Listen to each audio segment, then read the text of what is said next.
ദോശയ്ക്കും ഇഡ്ഡലിക്കൊക്കെ കഴിക്കാൻ പറ്റുന്ന ഒരു വെറൈറ്റി ചട്നിയാണ്.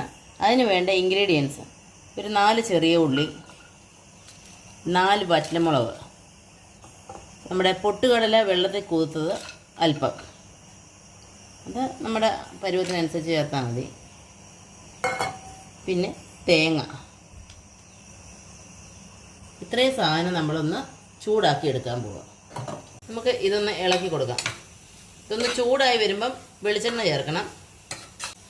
ചൂടായിട്ടുണ്ട്, നമുക്ക് അല്പം വെളിച്ചെണ്ണ ചേർക്കാം. നല്ലവണ്ണം ഇളക്കി കൊടുക്കാം. നമ്മുടെ തേങ്ങ പരുവത്തിനൊന്ന് ചൂടായിട്ടുണ്ട്. നമുക്കിതിനെ ഫ്ലെയിം ഓഫ് ചെയ്തിട്ട് തണുക്കുമ്പോൾ ഒന്ന് അരച്ചെടുക്കാം. നമുക്കത് ജാറിലേക്ക് ഇട്ടൊന്ന് അരച്ചെടുക്കാം. നമുക്ക് അല്പം ഉപ്പൂടെ ചേർത്ത് ഇത് അരച്ചെടുക്കാം. നമുക്ക് അല്പം ഇഞ്ചിയൂടെ ചേർത്ത് അരയ്ക്കാം. നമുക്കൊരു കടായി വയ്ക്കാം. അപ്പം എണ്ണ ഒഴിച്ചു കൊടുക്കാം. കടുക് ഇടാം. ചെറിയ ഉള്ളി അരിഞ്ഞതിടാം.